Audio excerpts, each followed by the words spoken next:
Devocional Rapsódia de Realidades do Pastor Cris. O título de hoje, Corte as influências satânicas. No texto de Atos capítulo 13, verso 6, está escrito: havendo atravessado toda a ilha até Pafos, encontraram um certo judeu de nome Bar-Jesus, que praticava magia e era falso profeta. Atos 13 nos dá uma imagem clara de como Satanás tenta resistir ao Evangelho, especialmente quando ele está prestes a alcançar aqueles que ocupam posições de liderança.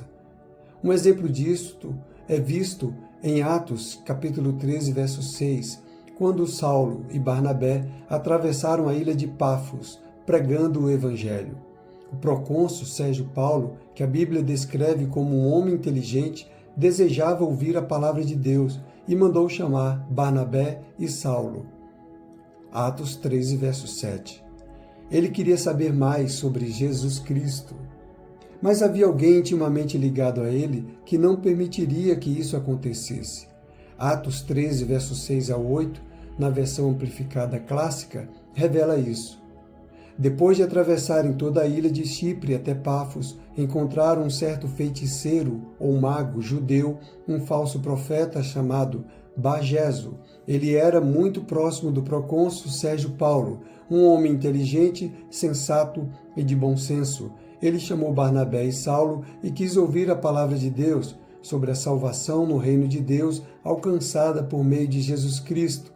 Mas Elimas, o sábio, pois essa é a tradução do seu nome, que ele mesmo havia dado a si mesmo, opôs-se a eles, procurando impedir o procônsul de aceitar a fé. Ele resistiu e tentou impedir o líder de receber a palavra. Então a Bíblia diz: Saulo, também chamado Paulo, cheio do Espírito Santo, olhando firmemente para Elimas, disse: ó filho do diabo, cheio de todo engano e de toda maldade, inimigo de toda justiça, por que você não deixa de perverter os retos caminhos do Senhor? Atos 13, verso 9 e 10. Paulo não estava falando por suspeita ou emoção. Ele falou pela inspiração do Espírito Santo. Ele chamou-o pelo que ele realmente era, um filho do diabo, um inimigo de toda a justiça. Muitos líderes mundiais têm pessoas assim ao seu redor, que os distraem da verdade e os impedem de ouvir a palavra de Deus. É por isso que nos posicionamos em oração, para cortar tais influências dos líderes das nações. Frequentemente, ao orar pelos líderes das nações, governos e instituições deste mundo, declare que os conselhos dos Elimas deste mundo sejam frustrados e silenciados. Corte a influência deles sobre os líderes. Ore para que em todo o mundo os corações dos presidentes, reis, governadores, legisladores e tomadores de decisão estejam abertos para ouvir e receber a palavra de Deus e que o Evangelho esteja produzindo resultados em suas vidas.